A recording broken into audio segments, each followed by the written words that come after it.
What's up, guys? Welcome to this week's video. We're gonna be doing something a little different today. I've never done this before, so I've done elements of all of it, but never quite done exactly this before. But we're not on the bike, and we're not in termite or the Super V. Everybody's out of the shop today, mainly because I've been painting Eric's chopper over there. But I've got that primed. I gotta let that start priming or to dry before I can wet sand it. So anyway, we're gonna be working on the old Ram today. I got the truck off the ground. I have leveling spacers on the front to level the truck out because they are ridiculously low in the front end. And I had this thing for like 2 or 3 days, and I put that spacer in it because I couldn't stand it. It just looked like it's a two-wheel drive truck. So I like the way it looks with the spacer, but I've also got, my lower ball joints have play in them, or at least this one does, but the boots on both sides are cracked. So I know that the grease they're contaminated with water and dirt and stuff like that. So I've gotten play in this one. I've yet to feel play in the other one, but I know it's coming. The boot's cracked, so how long can that last? So what we're gonna be doing today is we're gonna be installing the Bilstein 5100s. That's your part number. That's for 09 up Ram. And these have adjustable ride heights. So I'm gonna be able to get rid of the spacer. From what I hear, it doesn't ride bad. The steering felt weird when I first did it. It felt real touchy because from what I can understand, the spacer pushes all of your steering geometry low, makes it hard to align. You can't quite get it as comfortable of a steering as it was. But the struts on the front they're not even factory struts. They're some old cheapo something strut that was on there that I'm assuming the previous owner had replaced. I've got these on the back, just the 5100s on the back already. So I want to have them matching. So I'm going to put these on the front, adjust them up. You got all of these settings. This is going to be your factory setting all the way up to, I believe it's 2 3/4 of, which is what the leveling height is. So you can select any of these in here to get the ride height that you want. And from what I can understand, these have great reviews. Everybody loves them. They ride fantastic. So you're gonna watch me do the terrifying thing of removing coil springs. Number one, hate doing that. And we're gonna be putting ball joints in also. These are our lowers. Went with the old Moog brand. So we got new ball joints to go on the bottom. I wish I would have went ahead and ordered the uppers. I didn't. But if I get in there, my plan is if I get in here and the uppers look bad, I'm just gonna pause and order the uppers. And you can order the whole control arm already, but bearings already and everything ready to go. Our ball joints already in it. So if I get in there and the uppers look shot, which I don't think they are, then I'll pause and we'll do that later. So this video may keep going today, or it may pick back up in a little while. I want to give you a word of advice though. If you order anything from Rock Auto, do not, unless you are not in a hurry, do the not free shipping, but the lower grade US mail shipping, because they use DHL. If anybody watching here works for DHL, I'm sorry. That is the worst shipping I've ever seen in my life, coupled with the second worst shipping, the US Postal Service. These from Houston to here should have been here Tuesday or Wednesday. They sent them to Georgia, flew them right over my house to Georgia. They sat there for a few days. Anyway, it took me a whole week to get these from Houston, which is 7 hours away. So select, pay $2 more if you need it, and go ahead and get your stuff here. But anyway, all right, so I'm gonna set the phone up, probably just time lapse, pulling the wheel off. We'll do this one side at a time. I've already gone to O'Reilly's. You can see the spring compressor and ball joint remover there. Got those rented up. So we're gonna dive into this thing.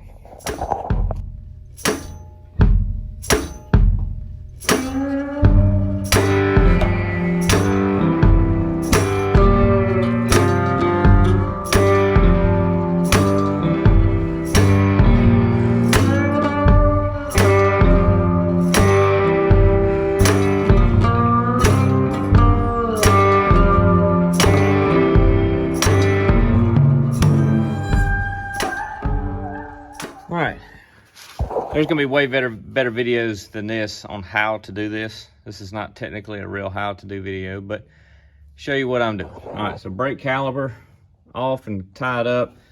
We've got brake caliper mount off. This rotor should just come off, but we got to undo the sway bar, just kind of the top bolt up there, so that all this can drop whenever we undo the upper ball joint nut, and that's going to just let all this fall down. And the nuts are up here for the spacer. There's 3. We'll have to undo those 3, and then the main bottom one there.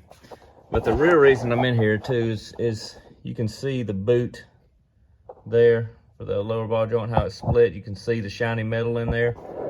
And the other side, I can see it from here. I don't know if you can, but it looks exactly the same. So that's, but I said, you know, I've been wanting to put the Bilsteins on there. So while I'm in here doing this, let's slap those in. Try to get a little bit better ride and stuff out of the truck, see what happens.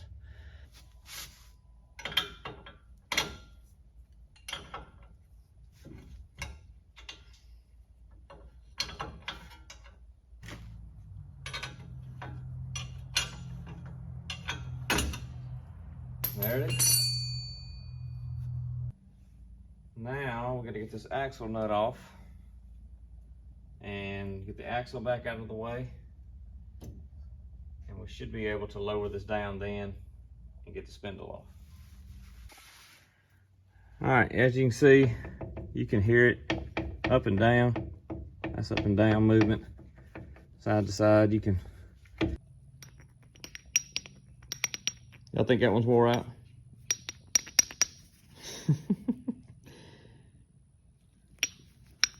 If anybody needs a used ball joint, I got one for sale. Way different from how that one is. So this had, you can see the little 3 ears on top, and they just folded in. I hit these 2 in with a punch, and then that one just collapsed itself in. This one has a C-clip at the top that's gonna hold it in. So let's press this new one in. All right, guys, I done run into a problem, and it's my fault. These are for a 2-wheel drive, K7411. It just says rear wheel drive, but I went back and looked. There is some lower ball joints that are for 4-wheel drive and some that are for 2-wheel, I guess. The reason I found that out was I have this one pressed all the way in, of course, and it doesn't come past, that's as far as it'll go. And it's supposed to come up enough to put a snap ring in around it. That's as far as it'll go. Yeah. So, now that my truck's tore apart though, and I've got this one out, I've got to go to town and try to find ball joints. I do got to work this week, but I've painted out a termite before. I'll paint out a termite again. So, looks like old termites way up there in the shadow. It's gonna be a paint truck this week. So I went ahead and pulled this strut off, and I went ahead and cut out the top ball joints. I'm gonna go ahead and do the ball joints. I had to cut the stud and pressed it. That way it would press from the bottom. I'll show you when I do the other side, but it pressed out pretty easy. But that one is, I mean, it's pretty shot. There's a little bit of slack in it. Nowhere near as bad as the bottom one was. But figure while I'm there, might as well go ahead and do them. So this is pretty much how the setup's gonna run. Only problem with these, I looked up this part number here. These are Monroe, like quick struts or something, whatever they call them. So this is not a factory spring, but I mean, just putting them up side by side, everything seems like it shouldn't be a problem. So I'll just have to pull this spring off. But I wanted to show you, these are the spacers. These are your studs that tie it in. One of them, the nut and stud just came out together, but the other one was broke off. And it was just barely together. And as soon as I put a socket on it, it fell off. Now, I think it's on the other side, I had one break off. So I've had one that was broke loose over here. And that's one of the reasons I don't like Now those are just cheapo Amazons. A better brand may be different, but that's one of the things about them that always made me nervous after I saw how that one just snapped off. You know. So anyway. All right, guys, so pressing the bottom out is pretty straightforward. The top ones, however, you have to cut the stud off. So in order to be able to press it straight out the top, you can buy the whole control arm. It's about twice as much as just buying the ball joint. But I didn't feel like, so all I gotta do is whack that off and it presses right off the top. I done the other side, it works good. Just have to get you a cutting wheel and slice that joker. So here's my setup. Open cup at the top with the adapter on it. Under here, just put a socket to lay flat inside of there, straight to it, and it's just gonna press right out the top.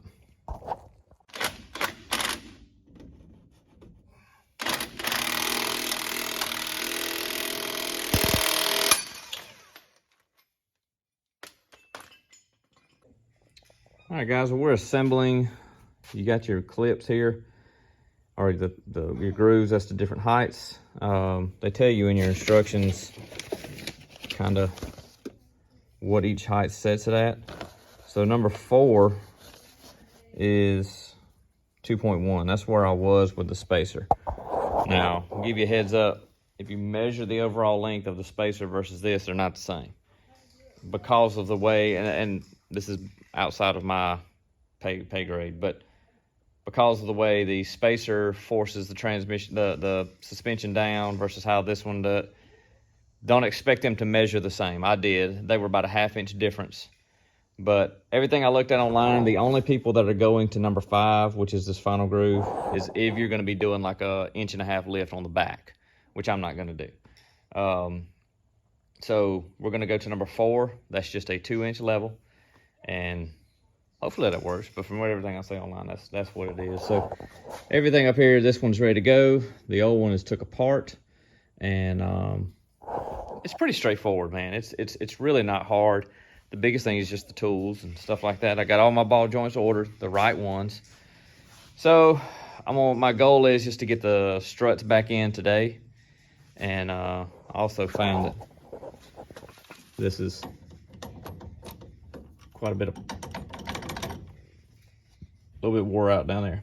That's probably been hearing like a little rattling sound in the front. That's probably what it is. But anyway, so, and that's all the kids out there. They're being weird. But anyway, so I'm gonna get this strut put back together and get it put in.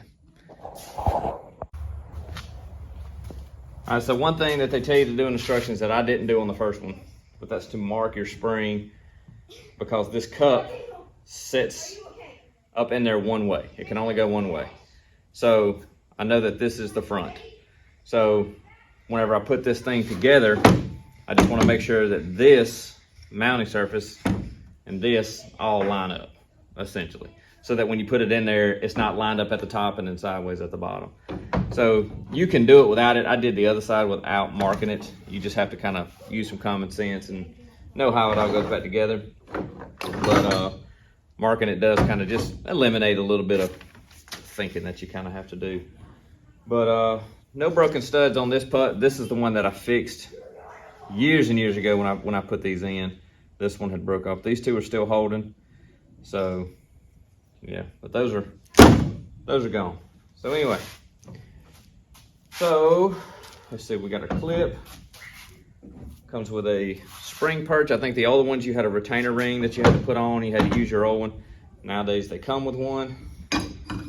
So that just slides down onto there. Washer goes on. And this dude goes on. There's a really good video, how-to video on how to do this that I watched. I don't like doing how-to videos because they're a lot of work. So appreciate, comment on anybody who does a how-to. Because when you're trying to work and be mindful enough to stop and film everything you're doing, that's a lot more work than I have discipline to do. So what he did though, you have an Allen head in the top of this rod, your strut rod, that you put a 6mm Allen head into to hold the rod still while you tighten the nut. like, well, how am I gonna get, well, take a 13/16 spark plug socket, put that in, your wrench to go on there, run your 6mm through the middle, and you can tighten it up. That's what they did on the video, and it works. So.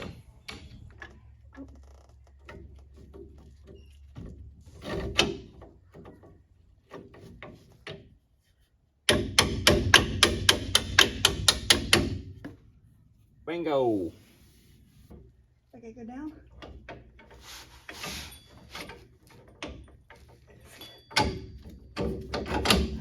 Ooh, that went right through.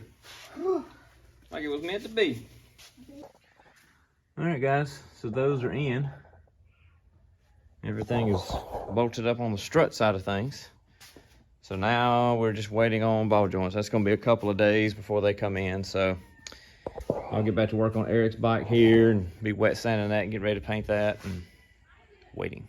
So we'll check back with you guys in a couple of days.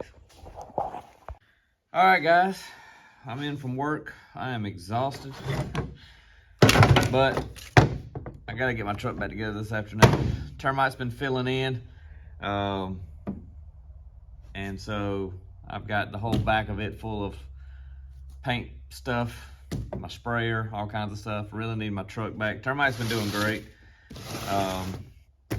but want to try to get the truck back together. So got my ball joints that came in today. So get them all opened up. Let's make sure. Let's see. Got an Oldsmobile gasser, looks like. How many of you guys got those magnets in your shop? Well, you can't see now. The back of my door is covered in them.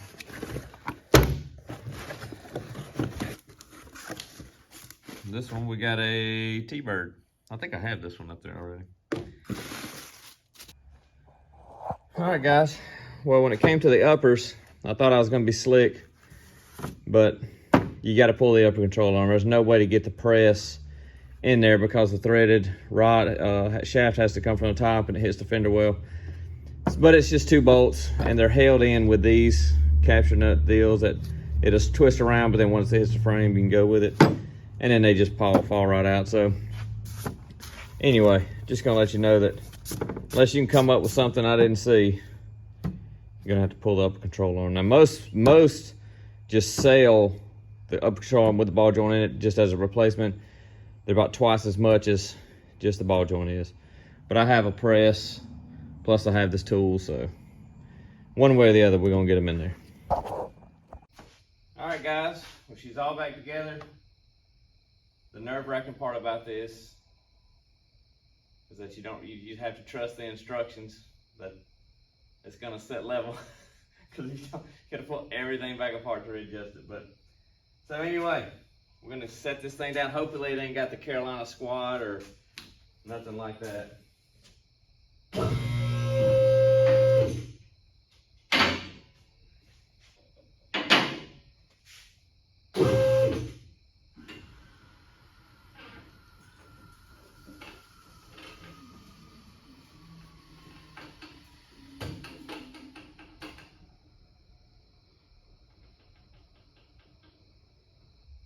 I'd say that's pretty level. So that's about where it was before. It's hard to, I don't have enough room here in the shop to get back far enough, I don't think. But I think you saw it when it come down, but that's pretty level. It's about exactly what it was before. So that's 2 inches. You got one more notch that I could go up, but you don't want to do that one unless you're going to put I think there's an 1.5 inch spacer in the back, which I'm not going to do. I think that will still settle a little bit more. I saw some people on the forums that said you can expect a little less than 1 inch rake down in the front, which I'm fine with. I'm actually okay with that. So as long as we ain't Carolina squatting or you know, hot rodding like this or something, we're good. All right, guys. Well, the truck is done. I went and drove it last night, just kind of around on some back roads and stuff like that. rides really good. To be honest, it's kind of hard to tell if it's an improvement because, no offense to Termite, I've been driving Termite for two or 3 days this week in a row consistently to work and running and doing, and stark contrast between how this handles and drives and how my truck does. And so every time that I do that and I get in my truck, I'm like, wow, man, this thing's so much faster and smoother and stuff than old Termite is. So it's kind of hard to tell because I've been in this for so long. But we've had a lot of fun. Every time I spend multiple days in Termite, like this week, doing painting and going to work and stuff like that out of it, I just enjoy it. And I always get done. I'm like, man, it's, we're running and getting stuff and doing. It's like I just love being in it. So it really kind of got me excited and motivated a little bit more to get the Hemi in this thing and I want to fool with the suspensions and steering and try to get it where it will handle a little bit better. But we got to get it is full of painting stuff. I got to get it cleaned out. There's sprayers and a paint bag and a shield up in there. Back here, maybe this will fall out. Back seats full of drop cloths and buckets and whoops.